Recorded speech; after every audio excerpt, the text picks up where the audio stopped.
저희가 이 11월 달에 예언서를 계속 묵상하고 있어서 지난주 미가서를 이번 주 초까지 걸쳐서 묵상을 했었는데, 아쉽지만 이제 나홈서, 다음 주엔 하박국서 막 이렇게 지나가서 묵상을 하시는 동안 좀 최대한 혜택을 보시면 좋겠다 싶어서 아쉽지만 이번 주에는 나홈서를 묵상하게 됐습니다. 근데 이제 한 주만 묵상하고 지나갈 거기 때문에 조금 사전에 오리엔테이션이 필요합니다. 오늘 본문에 보면 니느웨라고 하는 이름이 계속 나와요. 누가 물으시더라고요. 니느웨가 어디 있었던 나라냐고. 그래서 제가 이렇게 답변 드렸습니다. 니느웨는 나라가 아니라 그 나라의 수도, 도시였죠. 그래서 외국에 나가면 저희를 보면 이렇게 말합니다. 너 중국인이냐 일본 사람이냐? 그럼 우리가 코리안이다 이렇게 말하면 질문이 멈추는 게 아니라 또 이어져요. 사우스 코리아냐 노스 코리아냐 이걸 묻죠. 근데 그렇게 안 묻고 Are you from Seoul or 평양? 이렇게 물어봐요. 그러면 저희가 화성에서 왔잖아요. I'm from 화성 이렇게 하면 모릅니다. 왜 그렇죠? 우리가 화성에서 안 왔지만 그 질문에는 대답은 뭐예요? 서울인 거죠. 왜냐하면 대한민국의 수도 서울이 대한민국을 대표하기 때문입니다. 그래서 여기 본문에 보면 문법상 니느웨는 아시리아를 대표하는 거예요. 그러니까 문법적으로는 제유법이라고 하죠. 그 하나를 통해서 전체를 대표하는 것. 니느웨를 통해서 아시리아 제국을 대표하고 있어요. 그래서 오늘 본문 안에서 이걸 볼 때마다 니느웨가 나오면 아시리아를 얘기하는구나. 이걸 좀 아는 게 필요하고요. 또 하나는 나홈이라고 하는 예언자가 아시리아의 공격 앞에서 아시리아의 심판을 얘기해요. 희한하죠? 이방 나라가 쳐들어올 때는 하나님의 뜻이 있습니다. 근데 그 뜻보다 먼저 중요한 게 뭐냐면 이 사람들이 하나님의 의도를 잃어버렸어요. 너무 교만하기 때문에 예언자 나홈을 통해서는 유다에 대한 이야기보다 그 침공해온 아시리아를 어떻게 심판하시는지에 대한 이야기를 담고 있습니다. 그걸 먼저 좀 염두에 두시고 오늘 말씀을 나누도록 하겠습니다. 여러분, 지난주에 뉴스 중에 어떤 게 좀 이렇게 기억에 남나요? 좀 매주마다 이렇게 인상 깊은 뉴스가 있어요. 근데 지난주에는 큰 뉴스가 아닌데 굉장히 인상 깊은 뉴스가 하나 있어서 나누려고 합니다. 호주에서 악어에게 공격당한 남자가 있었다고 해요. 이 사람이 한가롭게 낚시를 하고 있는데 갑자기 악어가 덮쳤습니다. 그래서 이 사람의 손하고 다리를 물었는데 어떻게 물었을까 제가 상상하는데 하여간 손하고 다리를 물렸어요. 그게 아마 연차적으로 물렸는지 동시에 물렸다면 너무 희한한 광경이긴 한데 어쨌든 물린 상황은 이제 죽음을 사실은 예측해야 되는 공포의 상황이잖아요. 막 사투를 벌이다가 그 순간에 이 남자가 기지를 발휘했다는 거예요. 어떻게 하면 내가 살아날까? 그 순간적인 기지를 발휘해서 손으로 악어의 눈을 찔렀답니다. 악어가 당황하더니 이렇게 꽉 물었던 입을 스르르 놓더래요. 그 사이에 얼른 그 자리에서 빠져나올 수 있었다. 재밌는 건 그 다음입니다. 살아나와서 언론과 인터뷰를 하면서 이런 말을 남겨서 화제가 됐어요. 악어에게 잡혀가도 눈을 찌르면 산다. 이렇게 인터뷰를 했더라고요. 그래서 제가 이 기사를 보면서 이런 생각을 했습니다. 우리에게 악어가 뭘까? 우리가 날마다 악어와 같은 상황을 만나잖아요. 우리가 만나는 상황은 악어와 같은 상황이고 그런 위기가 분명히 우리에게 있습니다. 그럼 우리에게도 그 악어와 같은 위기 상황을 만날 때 눈 찌르는 기술을 하나 배워야 되나? 왜 사람들이 이 기사에 주목합니까?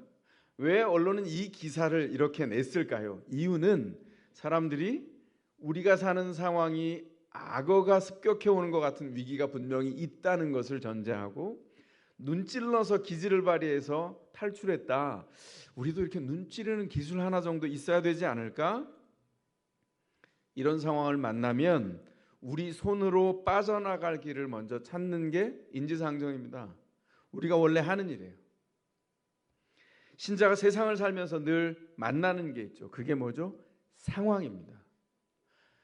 신자도 세상 사람과 별반 다르지 않아요. 이제 예배를 마치고 여러분들이 세상 한가운데로 다시 들어갈 때 믿지 않는 사람과 믿는 사람이 동일하게 만나는 게 있어요. 그것은 하나님이 아니라 상황입니다. 상황을 만날 때 상황 안에서 또 보너스로 받는 게 있죠. 상황이 만들어내는 소음을 듣게 돼요. 근데 그 소음이 당하면 익숙해질 것 같은데 상황에서 당하는 소음이 그렇게 익숙해지지 않습니다. 그래서 늘 당황해요. 어떻게 해야 되지? 그래서 늘 스트레스가 되고 때로는 두려워서 잠 못 들기도 합니다. 그래서 사람을 대할 때, 사람이라는 상황을 대할 때도 이게 악어가 아닌데 악어보다 더 공포스러울 때가 있어요. 제가 지난주 중에 우리와 상관이 없지만 좀 멀리 있는 한 분을 상담했습니다. 그 사람이 저 멀리서만 와도 다리에 힘이 풀린대요. 주저앉고 싶대요. 그 사람이 머리로는 그렇게 공포할 대상이 아니라는 걸 아는데도 멀리서 오면 사자를 보듯 악어를 보듯 두렵고 공포에 떨게 된다는 것입니다. 인생이요, 머리로 아는 것 가지고 살지 못해요. 그래서 맞닥뜨리면 무너집니다. 이걸 뭐라고 한다고요? 이걸 인생이라고 한다고요. 인생 그렇게 간단치 않습니다. 인생이 만나는 상황이 있어요. 근데 감사한 건 뭐냐면 신자는 인생이 만나는 상황 안에서 자라갑니다. 예언자 나홈이 바라보고 있는 유다, 어떤 상황입니까? 두려운 상황입니다. 병영국가 아시리아를 만나서, 아시리아는 그냥 군대 국가입니다. 병영 국가, 그냥 모두가 군인인 것처럼 움직였던 국가라는 것이죠. 그래서 나홈이 아시리아라고 하는 제국을 표현할 때 뭐라고 표현하냐면 말 달리는 소리, 병거 바퀴 소리로 표현해요. 그들이 달려온다고 표현합니다. 기동성이 강해서 어느 날 갑자기 눈앞에 닥쳐와요. 편안한 농경국가, 목축국가에서 갑자기 말이 달리는 소리가 우두둑 우두둑 들리기 시작하고 병거 바퀴 소리가 우르르 들리기 시작하면 땅이 진동하고 지진이 난 것처럼 갑작스러운 공포가 밀려와요. 여러분, 지금으로 말하면 탱크가 오는 것과 비슷합니다. 탱크 오는 거 보신 적 있어요? 사진으로, TV로, 화면으로 볼 때 그건 탱크를 본 게 아닙니다.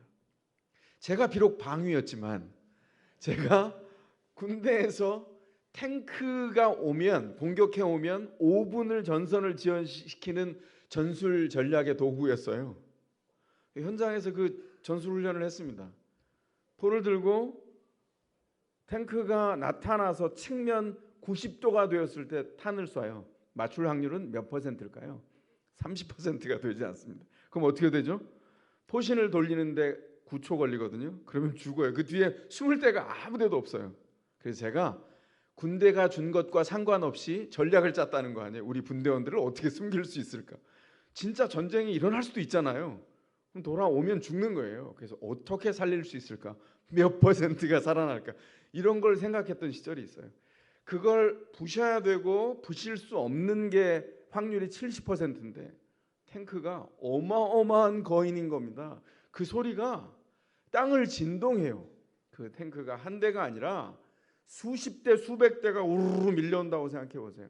하늘에는 폭격기가 날아가고 쌕쌕 소리가 나고 미사일이 날고 핵을 무장한 정말 가공할 만한 힘을 가진 군대, 비대칭 전력을 가진 이 군대가 내려오고 있다는 거예요. 당시로 비견되는, 오늘날도 이렇게 해석해 본 아시리아가 당시에 그 정도의 막강한 전력을 가진 군대였다는 겁니다. 근데 유다를 쳐들어왔어요. 근데 언제 이렇게 한가롭게 예언을 하고 있습니까? 아마 침공했던 시기가 여러 시기였어요. 그들이 이스라엘을 지나서, 유다 땅을 지나서 이집트의 남부까지를 점령하고 다시 돌아간 적이 있어요. 그리고 다시 오거든요. 그 중간에 어떤 시기가 아니었을까 예상을 하게 됩니다. 어쨌든 침략 한가운데 침략을 받고 있는 상황이에요. 이런 위협에 살면 살 수 있을까요? 기도하면 이 상황이 바뀔까요? 이 질문에 우리가 답을 해야 됩니다. 이 절박한 상황 속에서 믿음은 도대체 무엇입니까? 질문에 답을 얻어야 되겠죠. 아시리아는 유다의 죄 때문에 하나님의 손에 들려서 쓰임받은 몽둥이였어요. 그런데 몽둥이가 자기 몽둥이의 역할을 하나님을 대신해서 한 정도가 아니라 그걸 넘어서서 교만하기 짝이 없었어요. 자신이 마치 하나님인 것처럼. 그래서 오늘 본문 9절에 보면 주님을 거역하고 음모를 꾸밉니다. 이런 상황 속에서 믿음이 무엇일까요? 이 질문에 답을 하는 것이 오늘 말씀의 핵심입니다. 답이 무엇입니까? 믿음은 상황 속에서 일하시는 하나님을 아는 것입니다. 다시 한번 말씀드립니다. 믿음은 우리의 상황 속에서 일하시는 하나님을 아는 것입니다. 유다가 위기 상황입니다. 아시리아가 너무 괴로워요. 그런데 그 괴로움을 주는 아시리아의 상황이 주는 정보는 그 자체로는 믿음이 만들어지지 않아요. 믿음이 없다면 실시간으로 계속 더해지는 상황 정보가 어떤 역할을 할까요? 두려움만 키울 뿐입니다. 하지만 하나님을 신뢰하면 통치하시는 하나님의 현실이 보입니다. 그걸 뭐라고 하냐면 믿음이라고 한다는 것이죠. 믿음의 사람은 세상에 살 때 이중적인 정체성을 가지고 살아요. 하나는 세상 상황 속에서 사는 것이고 또 하나는 세상 상황 속에서 통치하시는 하나님을 믿음으로 붙들고 사는 것입니다. 이 두 가지가 우리 안에 동시에 정체성으로 자리 잡고 있다는 것입니다. 세상 상황을 세상 사람뿐만 아니라 신자도 동일하게 만나는데 신자는 그 상황을 바꾸시는 하나님이 계시다는 게 다르죠. 그래서 제가 여러 번 말씀드렸지만 또 말씀드립니다. 상황 속에는 하나님의 메시지가 없습니다. 오직 상황 속에서 일하시는 하나님께만 메시지가 있어요. 이게 왜 중요하냐면 사람들이 어려움을 만나면 그 어려움을 해결해 달라고 기도합니다. 상황이 좋은 상황으로 바뀌면 아하, 여기 메시지가 있구나 이렇게 생각해요. 그렇지 않습니다. 그렇게 바뀌고 나면 우리가 어떻게 하죠? 우리가 다 성적표를 가지고 있잖아요. 그 상황을 위해서 여기 기도 안 해본 사람 누가 있습니까? 기도 다 했어요. 기도가 이루어지면 어떤 일이 벌어지냐면 기도가 이루어졌다? 아니요. 까먹습니다. 그냥 상황이 바뀌었을 따름이에요. 사람들이 묻죠. 아이고 그때 많이 어려웠는데 어떻습니까? 아니 직장에서 직장을 옮기기를 바랬잖아요. 직장이 승진되기를 원했잖아요. 그 사람과의 관계가 갈등이 있었는데 해결되기를 바랬잖아요. 질문해요. 왜냐하면 기도 제목으로 나눴거든요. 근데 정작 본인은 까먹었습니다. 뭐라고 하죠? 글쎄 그냥 내가 딱 직관적으로 생각해 보니까 여기가 급소인 것 같아서 내가 그 사람을 만나서 말을 하니까 됩디다. 거기 뭐가 들어있죠? 하나님이 없어요. 자기가 잘해서 자기가 실력이 있어서 그 일을 했다고 말합니다. 그런 일을 얼마나 많이 가지고 있습니까? 우리 다 빨간 줄 몇 개씩 가지고 있죠? 물론 주님이 지워주셨습니다마는 우리 기억 속에 남아 있습니다. 하나님께 기도했는데 사실은 상황을 바꿔달라고 기도했어요. 주님 아시면서도 들어주시기도 했습니다. 중요한 건 상황 속에는 메시지가 없어요. 거기 머물러 있는 동안 우리의 믿음은 자라지 않습니다. 상황 속에서 일하시는 하나님을 바라봐야 돼요. 주님이 어떻게 하십니까? 오늘 9절에 보면 아시리아가 음모를 꾸밉니다. 하나님의 몽둥이인데 지가 하나님처럼 굴려고 해요. 이스라엘을 그리고 그 땅을 주관하시는 하나님을 완전히 무시한 채 그 땅을 한 번에 다 먹을 수 있다고 생각합니다. 하나님이 어떻게 하신다고요? 단번에 없애버리시겠다. 2번 수고하지 않을 거다 이렇게 말씀하십니다. 확실하다는 얘기죠. 이게 신자에게 달려온 좋은 소식입니다. 우리가 손을 쓸 수 없는 아무것도 할 수 없는 상황인데 하나님은 하나님의 뜻과 하나님의 시간에 이 일을 하시겠다고 말해요. 아시리아라고 하는 위기 상황 속에서 하나님은 그 막강한 아시리아를 누구도 손댈 수 없는 존재를 단번에 없애버리시겠다. 이 하나님의 능력을 우리가 어떻게 압니까? 이 본문이 주어진 문맥에 있는 7절에 보면 이렇게 말합니다. 주님은 선하심으로 환난을 당할 때에 피난처가 되십니다. 기가 막힌 말씀이죠. 이 말씀은 그런데 예언자 나홈이 처음으로 한 말이 아니에요. 이 말씀은 오래전에 그들의 믿음의 좋은 선배가 되었던 다윗이 노래했던 하나님 앞에서의 고백에 담겨 있습니다. 시편 34편 8절에 보면 이렇게 말씀합니다. 너희는 여호와의 선하심을 맛보아 알지어다. 주님을 피난처로 삼은 사람은 큰 복을 받는다. 이 구절을 좀 더 자세히 알고 싶어서 직역을 해보았습니다. 히브리어 문법은 동사가 주어를 담고 있거든요. 심지어는 명령법이에요. 너희는 맛보아라 이렇게 말씀합니다. 너희는 맛보아라 주님의 선하심을. 너희는 똑똑히 보아라 주님의 선하심을. 그리고는 감탄합니다. 얼마나 복된가? 주님을 피난처로 삼은 사람. 그게 누굽니까? 주님을 상황 속에서 믿고 상황을 뚫고 주님을 바라본 사람, 신자들입니다. 그들이 어떻게 주님을 바라보게 되죠? 왜냐하면 주님을 맛보아 알았기 때문입니다. 저는 누구랑 친해지기를 좋아하냐면 운전 잘하는 사람과 친해지길 좋아하고요. 왜냐하면 저 운전하는 거 싫어합니다. 공식적으로 고백하는데. 그리고 이렇게 맛집 이런 걸 잘 분별을 못해요. 모든 게 다 맛있는데. 그래서 이렇게 막 분별해서 맛집을 찾아다니는 분들이 가끔 있잖아요. 그런 분들 친하게 지내고 싶습니다. 연락 주시면 친해지도록 하겠습니다. 우리가 음식을 맛볼 때 음식을 맛집을 찾아가서 맛보고 아는 것처럼 믿음도 하나님을 맛보아 아는 것이다. 오늘 성경이 그렇게 말하고 있습니다. 제가 학교에서 학생한테 물었어요. 어떤 음식을 좋아하니? 이렇게 물었더니 스파게티요. 이렇게 대답해서 네가 먹어본 최고의 스파게티는 어디서 먹어봤니? 아이가 쉬지 않고 대답했습니다. 더샘물 학교 식당에서요. 이렇게 대답하더라고요. 그래서 제가 흐뭇했는데, 그래서 제가 이런 생각을 했어요. 이 아이가 최고의 스파게티를 먹었다면 얘는 그 최고의 스파게티의 맛을 기준으로 해서 나머지 스파게티의 맛을 분별할 능력이 생긴 겁니다. 저한테도 그런 경험이 있어요. 뭐 아시는 분들은 아시지만 제가 커피를 굉장히 좋아합니다. 그런데 처음에는 커피를 좋아한 게 아니에요. 졸음을 쫓기 위해서 커피를 마셨습니다. 그냥 어떻게 마셨냐면 커피를 프렌치 프레스라고 이렇게 터프하게 아주 거칠게 나오는 그 커피 추출 도구가 있어요. 거기다가 막 듬뿍 넣어가지고 꽉 우려서, 근데 전 쓴 걸 못 먹거든요. 무지하게 써요. 그거를 그릇에 담고 그리고 쓰니까 우유를 또 듬뿍 넣어가지고 쓴 맛을 가린 다음에 한 모금에 꿀꺽 먹었습니다. 그럼 눈이 빡 떠져요. 그렇게 계속 먹었습니다. 수년 동안. 그랬더니 제 아는 동생이 제가 그렇게 커피 마시는 걸 봤어요. 한번. 그러더니 본인이 추천하는 아주 유명한 커피집으로 저를 거기서 만나자 그러더라고요. 갔습니다. 무슨 할 얘기인가 있나 그랬더니 그날은 저를 가르치기 위한 거였어요. 오늘은 제가 커피를 주문하겠습니다. 주문했는데 제가 마실 수 없는 커피가 나왔어요. 시커먼 커피가 나와서, 그리고 우유가 없습니다. 나는 이런 거 못 마신다. 우유가 있어야 마신다. 그랬더니 저에게 이렇게 다정한 눈빛으로 애원하더라고요. 형, 한 번만 그냥 드셔보세요. 저를 믿고 한 모금만 드셔보세요. 그래서 제가 이건 내가 먹을 수 없는 게 분명한데, 그래서 하도 강권하니까 한 모금을 마시고 물 얼른 마셔야지. 그리고 커피를 한 모금을 딱 마셨는데 웬걸요? 귀에서 음악 소리가 들립니다. 이게 제가 한 번도 맛보지 않은 아주 오묘한 향과 맛이 나더라고요. 이게 뭐지?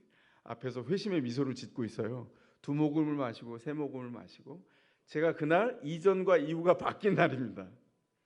최고의 커피를 맛보면 그 최고의 커피를 맛본 맛이 기준이 되어서 커피를 맛보는 분별이 생기죠. 커피만 그럴까요? 음식만 그럴까요? 하나님을 경험하는 일도 그렇다고 성경이 우리에게 얘기합니다. 최고의 하나님을 맛보면 영적인 분별이 생깁니다. 그래서 성경이 우리에게 뭐라고 명령한다고요?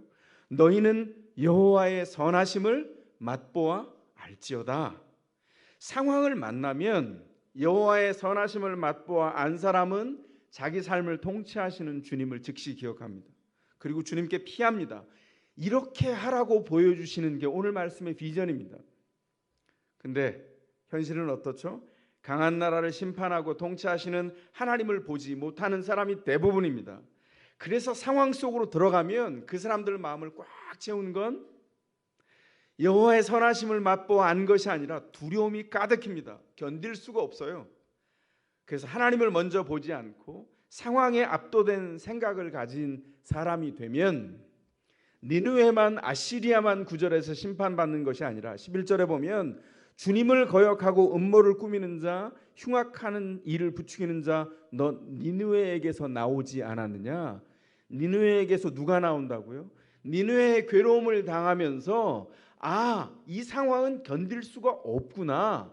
그래서 니느웨와 타협해서 인간적인 방법을 통해서 악어처럼 다가온 상황에 눈을 찌르는 방법을 기르려고 혈안이 되어서 그 길을 스스로 찾는다고요. 그럼 어떻게 된다고요? 심판을 당한다는 겁니다. 하나님께서 그 음모를 꾸미는 니느웨와 아시리아와 너희가 다른 게 뭐냐? 너희가 믿음이 있다고 하면서 상황을 여전히 너희 힘으로 악어의 눈을 찌르는 기술을 가지고 살기를 원하느냐? 하나님을 주목하라고 이야기하고 있는 것입니다. 사진을 한번 볼까요? 이게 어떤 건지 한번 말씀해 보십시오. 이거 뭐죠? 옛날에는 어느 집에나 있었던 것, 요즘은 아무 집에도 없는 것. 아주 희귀한 물건이죠. 휴대용 트랜지스터 라디오인데요. 지금은 저 휴대용 단파 라디오가 지진이나 뭐 천재지변 같은 때에 비상시에 쓰기 위해서 집안에 마련해 두라고 해서 아주 몇몇 아주 준비성이 좋은 집에만 있고 대부분의 사람들에게는 없습니다. 옛날 방식의 라디오예요. 저기 보시면 여러분들이 보시는 오른편에 다이얼이 두 개가 이렇게 나와 있어요. 이거 모르시는 분들이 계실 겁니다. 그 다이얼 두 개의 기능이 있어요. 하나는 주파수를 맞추는 거고 하나는 볼륨입니다. 자, 그럼 퀴즈 내겠습니다. 저 라디오를 사용해서 들으려면 주파수를 먼저 맞출까요? 볼륨을 먼저 올릴까요? 네, 예. 역시 우리 성도님들은 실력이 많으셔서 의견이 다양합니다. 보통은 뭐라고 대답하냐면 주파수를 맞춥니다 이렇게 대답해요. 근데 틀린 대답입니다. 왜 그렇습니까? 주파수를 맞춰봐야 그게 맞는지 안 맞는지 맞출 방법이 없어요. 왜냐하면 볼륨을 먼저 올려야 지지직 소리가 나면서 소음이 막 올라와요. 그 다음에 주파수를 지직거리는 데를 맞추다 보면 이러다가 죄짐 맡은 우리 구주 기독교 방송 이렇게 나오게 되는 거죠. 예를 들자면 이런 겁니다. 볼륨은 소음이 가득한 우리가 만나는 상황 같은 거예요. 주파수는 하나님의 뜻입니다. 놀라운 건 하나님의 뜻을 상황 속으로 들어가기 전에 우리가 알았으면 좋겠는데 그렇게 아는 사람은 거의 없어요. 교인들은 목회자를 닮으니까 저도 게을러서 상황을 만나기 전에는 기도를 도통 안 합니다. 사람들이 대부분 상황을 만나야 기도를 시작해요. 삶의 상황의 소음이 막 높아져서 그게 두려움이 되고 덜덜덜 떨릴 때 그때 주파수를 맞추기 시작한다고요. 하나님의 뜻이 여기 어디 있는지 주님께 집중하다 보면 주파수가 어느덧 맞고 하나님이 우리 상황 한가운데 들어오셔서 역사하시는 걸 그때 발견하기 시작하죠. 이게 하나님의 역사입니다. 하나님의 놀라우신 일하심이에요. 정말 하나님이 우리를 너무나 잘 아셔서 그 상황 속으로 들어오셔서 상황 속에서 소음에 어쩔 줄 모르는 우리를 초청하셔서 가슴에 끌어안으시고 우리를 연단하셔서 정금과 같이 만들어 놓으세요. 하나님이 우리를 상황 속에서 그렇게 빚어가십니다. 그래서 상황에 연단 없이 만들어진 믿음은 보통 힘이 없습니다. 생각 속에서 어린 시절에 하는 믿음은 상황을 만날 때 백전백패예요. 그러나 상황 안에서 말씀을 통해서 훈련된 사람들, 그 현장에서 주님 앞에 나아가는 사람들은 믿음의 능력이 상황의 현장에서 하나님의 통치를 통해서 어떻게 이루어지는지를 알게 되죠. 마치 전투를 글로 배운 사람과 특전사에서 훈련받은 사람이 만나면 누가 이길까요? 특전사 사람이 이기죠. 제가 아주 오래전에 생생한 경험을 가지고 있습니다. 제가 청년 회장하던 시절에 저희 청년 중에 자매들 아주 예쁘장하게 생긴 자매들 둘이 있었어요. 특전사, 현역 특전사, 현역 군인, 직업 군인입니다. 근데 한 사람이 간증을 하는데 그 섬뜩섬뜩한 이야기를 하더라고요. 분명히 간증인데 이 사람이 외박을 나왔다가 주말에 거여동에 있는 공수특전단으로 복귀를 하고 있는데 그 거여동 시내에 이렇게 들어가기 위해서 그날 근데 컨디션이 안 좋았답니다. 친구랑 싸워서 어릴 때라 죄송해요 제가 어렸어요 이러면서 뭐라 그러시냐면 오늘 시내에서 누구라도 걸려라 너는 죽었다 이러면서 사복을 입고 예쁘장한 여자로 지나가는데 그 거리에서 불량한 남자들이 4명이 둘러싸고 뭐 이렇게 추근덕 대더랍니다. 잘 걸렸다 이러면서 어떻게 됐을까요? 순식간에 4명을 길거리에 쓰러뜨리고 헌병이 와서 체포돼서 들어갔는데 부대에 들어가면 잘했다. 역시 너는 공수특전단이야. 이렇게 얘기를 했대요. 듣는데 형제들이 다 떨었습니다. 이걸 어떻게 해야 되나? 훈련을 야전에서 받은 군인들 감당 못합니다. 하나님 앞에서 믿음이 어디서 훈련돼야 되냐면 이 야전에서 상황의 현장에서 우리가 연약한데 그것을 그대로 끌어안고 우리를 훈련하시는 하나님의 손길을 통해서 우리가 그렇게 자라간다는 것이죠. 그래서 기독교 영성은 개신교의 마틴 루터가 성경을 재발견하고 새롭게 길을 터놓은 개신교 영성은 산속으로 들어가지 않습니다. 기도원으로 은둔하거나 숨지 않아요. 기독교 영성은 시장 한복판에서 이루어집니다. 그 소음이 아수라장같이 들려오는 그 시장의 한복판에서 우리는 그 소음을 뚫고 주파수를 맞추고 그리스도가 우리에게 어떤 통치를 해가시는지, 이 어려움 속에서 하나님은 어떤 메시지를 가지고 우리를 안내해 가시는지 주님을 또렷이 바라보고 주님께서 인도하시는 이 일을 따라간다는 것이죠. 소음 가득한 세상에서 믿음의 주파수를 맞추려고 기도를 시작하고 상황이 압박해오는 그 압력 때문에 주님 앞에 뜻을 찾아 집중하기 시작합니다. 그러니 우리 가운데 있는 고난과 연단은 축복이에요.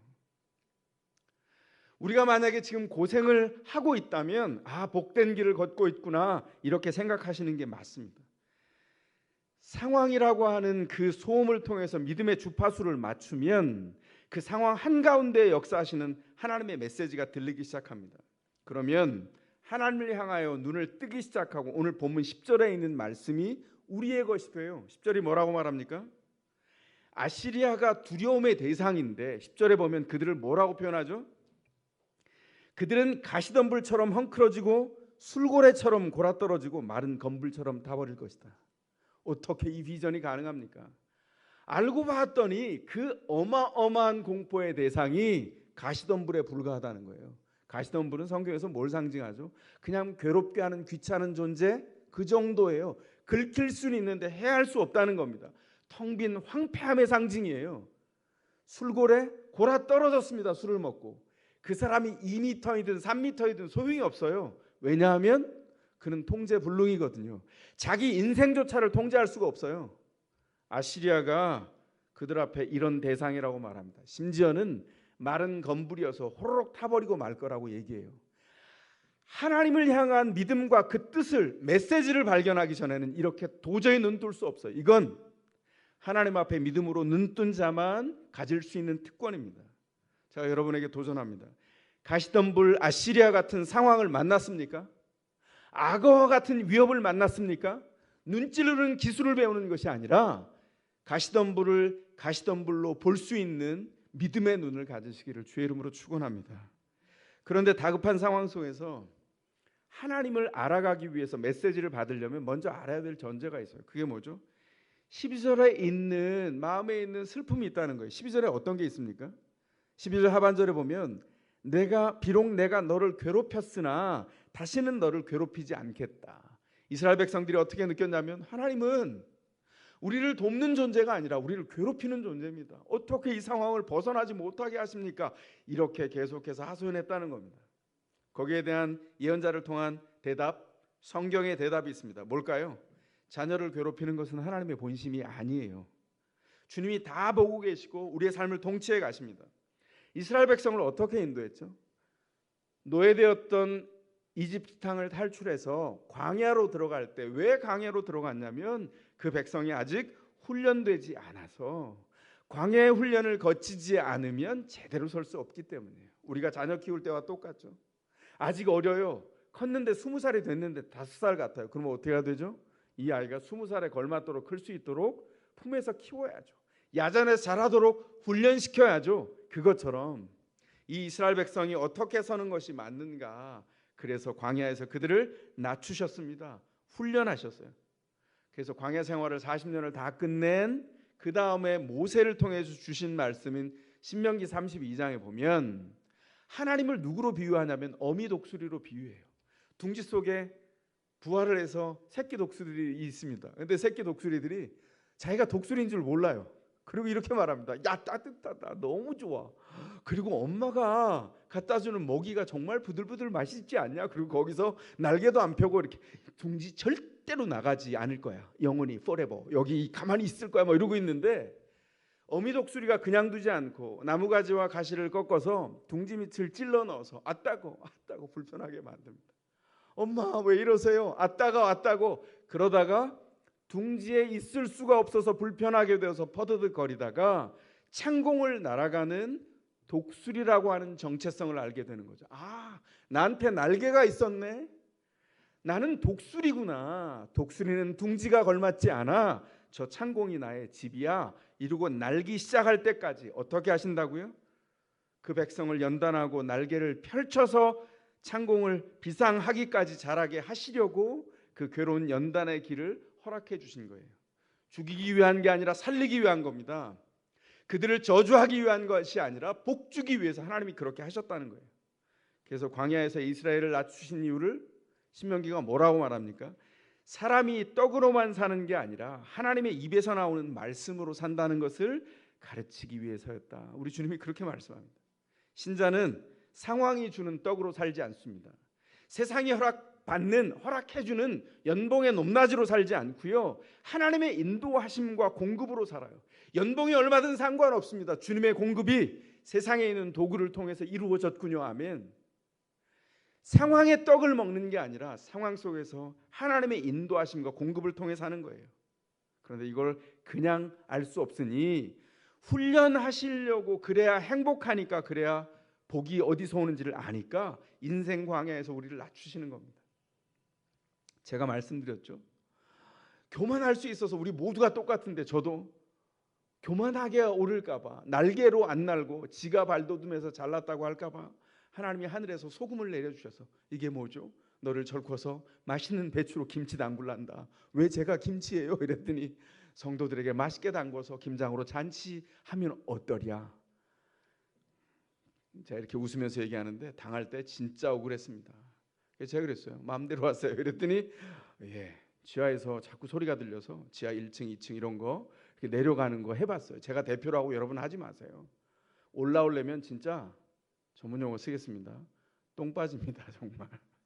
어떻게 해야 하냐면 하나님의 은총 안에서 그 어려움을 당할 때 우리 마음에 어떤 게 생기냐면 배우자를 탓해요. 보통 우리가 다 연약해서 이 일이 어려워진 건 당신 때문이야 이렇게 탓하고 다툽니다. 직장에 있는 저 사람 때문이야, 저 왼수 때문이야 이렇게 말하는데 가만히 상황을 집중해 보면 거기에 메시지가 있는 게 아니라 하나님께 집중하라고 우리에게 그 상황을 주신 거예요. 그러면 하나님께 집중하기 시작하면 상황과 상황 속에 있는 다른 사람에 대한 불만이 사라져가기 시작합니다. 그리고 하나님을 대면해서 서게 돼요. 상황은 웃을 상황이 아닌데 웃고 있는 그 바보 같은 믿음의 사람을 보게 되죠. 하나님이 그를 복 주시겠습니까? 안 주시겠습니까? 그가 하나님이 예비한 복이 담겨질 위대한 그릇입니다. 전 더샘물의 모든 성도가 그 그릇으로 준비되었으면 좋겠습니다. 그 그릇 하시겠습니까? 하나님이 우리를 연단하셔서 하나님의 온전한 은총을 알게 하세요. 절박한 상황을 만날 때 하나님을 의지하는 게 늘 어렵기 때문입니다. 가만히 보세요. 왜 어렵죠? 상황을 비슷한 걸 만나는 것 같은데 만날 때마다 고통은 늘 새로워요. 늘 당황스럽습니다. 훈련돼 있지 않으면 훈련된 귀, 훈련된 눈, 훈련된 입으로 거룩한 감각이 살아나지 않으면 어려움을 당할 때 하나님을 먼저 의뢰하고 찾는 게 너무 어렵습니다.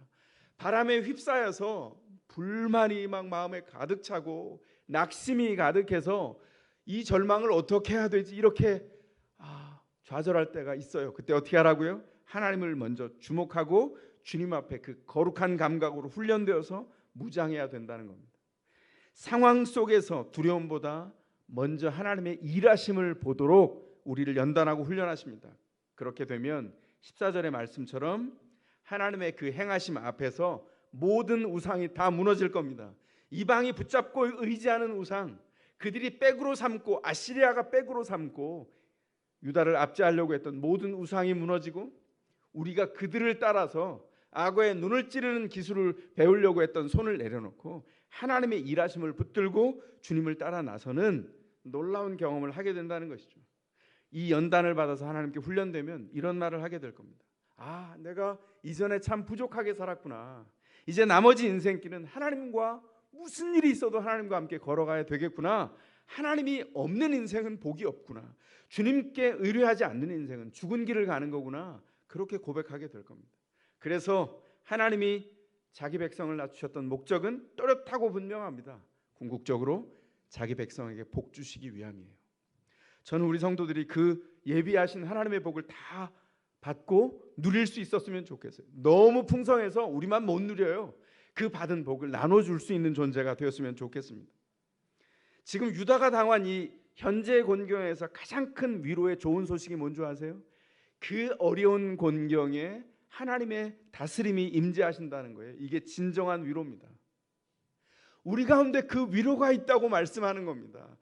예언자 나홈을 통해서 왜 이 말씀을 하실까요? 나홈의 이름의 뜻이 위로입니다. 그래서 예언자 나홈은 이름값을 했어요. 하나님의 통치하시는 놀라운 일을 선물로 주면서 그 백성에게 있는 궁극적인 위로가 하나님의 온전하신 임재와 통치라는 것을 알려주셨습니다. 이제 우리도 이름값을 해야 되지 않겠습니까? 우리 차례입니다. 우리가 날마다 악어가 위협하는 상황 속에 삽니다. 근데 그때 훈련되어서 하나님을 먼저 보고 듣고 해석하는 일상의 한복판으로 우리를 주께서 파송하시기를 원합니다.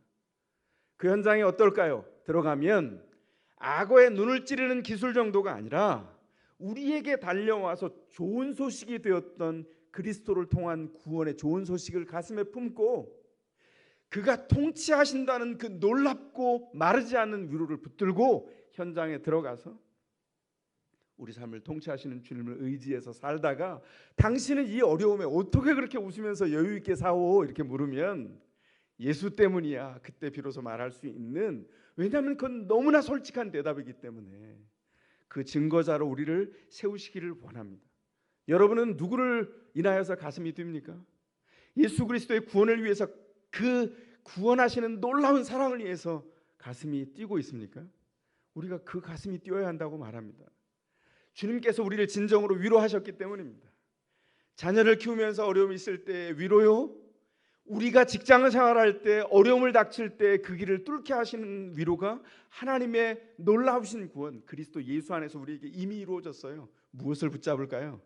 주님이 그 구원을 통해서 우리를 완전히 새롭게 하시고, 홀로 있을 때에도 내가 앞길이 아득하여 어렵다고 느껴질 때에도 진정한 위로가 되어서 마르지 않도록 주님 앞에 관을 붙들기만 하면 폭포수처럼 내려주셔서 우리를 새롭게 하시겠다고 말합니다. 여러분에게 이 진정한 위로가 이미 있습니다. 이걸 믿습니까? 그 위로 안에서 머물고 기뻐하시고 누리고 나누어 주십시오.